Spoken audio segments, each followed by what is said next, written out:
Fellow Zimbabweans, I am Blessed Rudness Ugeza, a war veteran, Zanupf Central Committee member, and patriotic Zimbabwean, whose commitment to a prosperous and democratic motherland is unparalleled. Today, I'm accompanied by fellow patriotic Zimbabweans who fought in the trenches, commanders from both Zipra and Zanla, who fought in the trenches to liberate this country from the brutal minority white colonial rule. These comrades are well-known fighters from both Zanla and Zipra, as I've said. We fought in the second Chimurenga with the hope of bringing economic emancipation, freedom, and justice to our fellow brothers and sisters and future generations. Sadly, these values and aspirations, which we carried as we fought during the war, continue to evade us 44 years after independence.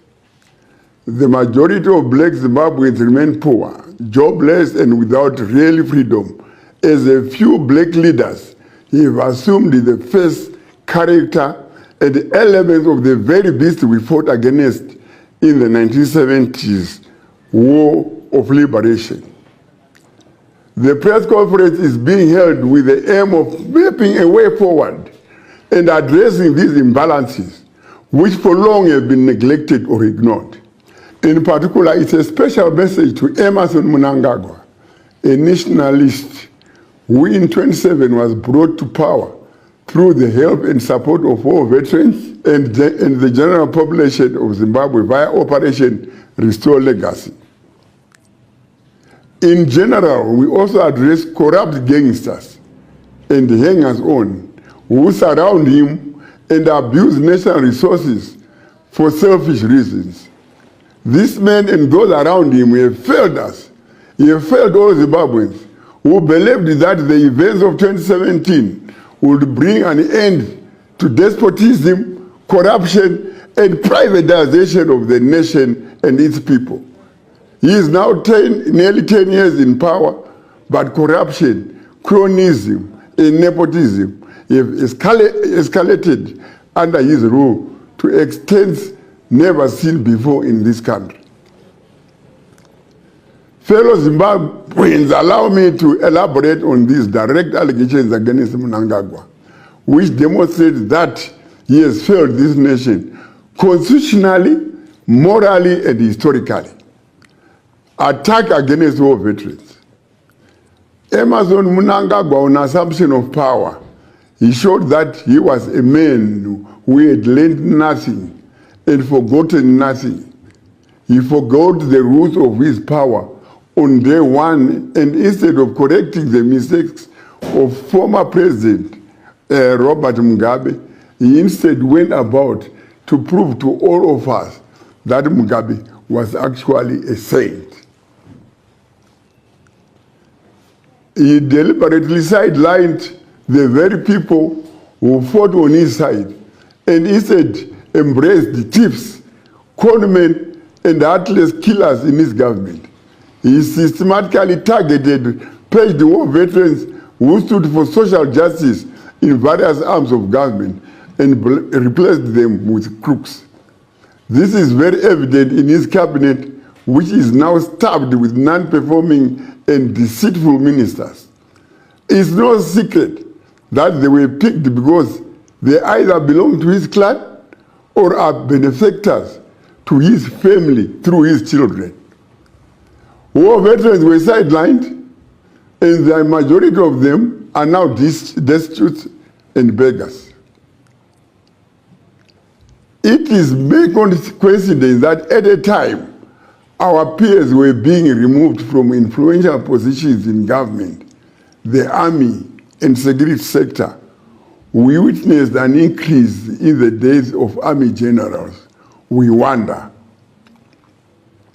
We were and are still worried about these deaths, which we believe are linked to Mnangagwa's blue-eyed boy, Owen Muda, who was once Minister of State Security.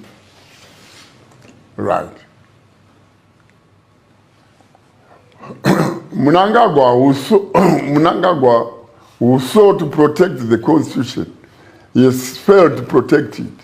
He has violated it left, right, and center for personal gain, and with the desire to entrench one center of power from party to country. These maneuvers must be resisted by all right-thinking Zimbabweans. On the day he took power from Mugabe, he declared that the voice of the people is the voice of God. Yet at every turn, he has violated the voice of the people. In 2023, the people voted.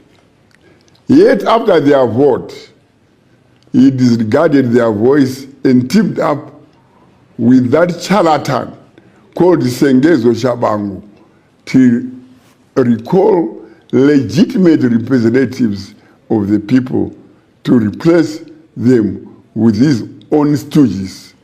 This must be stopped. We know that the Speaker of the House of Assembly, Jacob Mtenda, supported this constitutional violation because he had been promised the vice presidency. Right? Like Mugabe, this guy wants to hold on to power beyond his term limits, then pass it to his children, as if Zimbabwe is his fiefdom. Let's take note that he has already made his children the de facto leaders of this country, appointing the ministers and to strategic boards. In a nation of 16 million, how is it possible that only the Mnangagwas have the capacity to lead in almost all strategic pillars of the economy? No, this can't be right. Some youngers only have now started to push an agenda to illegally extend his term to 2030. And instead of dealing with this mischief, which has the capacity of throwing our country into disquiet, he has pretended as if this agenda is outside his interest. We want to remind those behind this move that we are not fools, and they must not see us as such. How do you claim not to be involved when your ministers appointed under your hand issue official statements in support of this illegal and treacherous 2030 agenda? We as war veterans are against this 2030 agenda.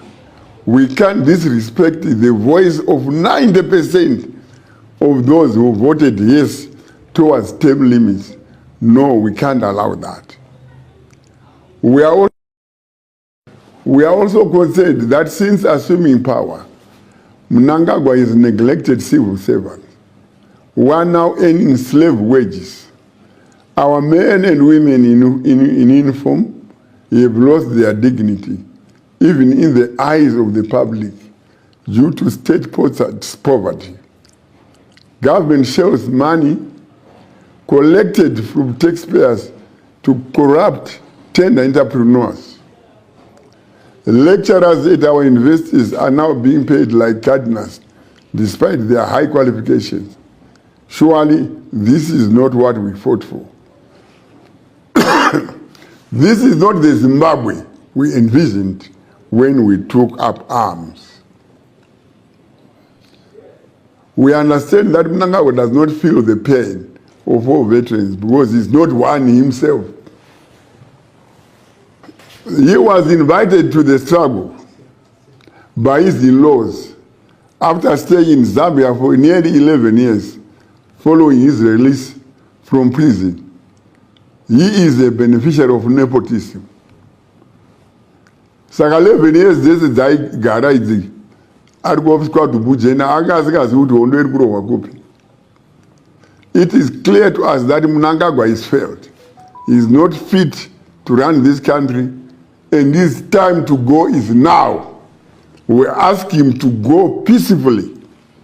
If he refuses to take heed of this advice, we have no option but to ask the people of Zimbabwe to deal with a rogue president in line with the Constitution. ndava kuitira kuna vamwe vedu vasinganzwi English, ndichataura muchidimu neshona. Masikati akanaka mhuri yeZimbabwe.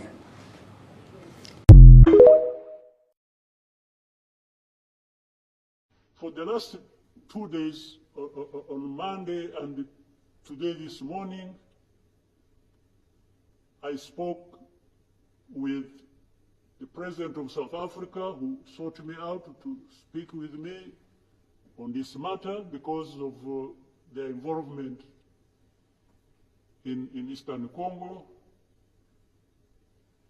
And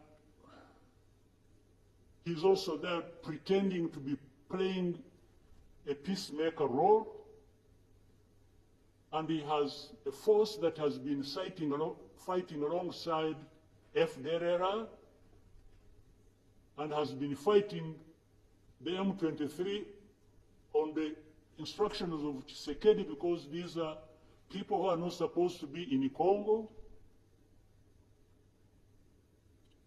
that these are from Rwanda, or the M23 are not Rwandans, please. These are Congolese, and one time he accepts it, then another time he says, no, part of it is yes, and then the other part is from Rwanda, and these are He keeps on, and how do we, leaders of our own countries, accept this to go on forever and just accept that we shall be manipulated by Tshisekedi or whoever is supporting him? And South Africa dares even issue threats about what is likely to happen after that, and so on and so forth. Of course, we will see what threats they are talking about. Maybe they should have done that exactly for which they have been issuing threats. They should have done it to clean up the mess in Eastern Congo, or to fight back those who have been trying to clean up the mess. So then you have the whole international community just confused. They talked about Rwanda, they talked about the Nairobi process. Honestly, even here, maybe you will help me understand what all this means. The processes became an end in themselves, and the people leading these processes became more important than the results of the processes. The Nairobi process became a Uhuru process. Then the Rwanda process, it's like you can't say anything that will displease President Lorenzo. Definitely, this does not help deal with such a serious matters as we are faced with today.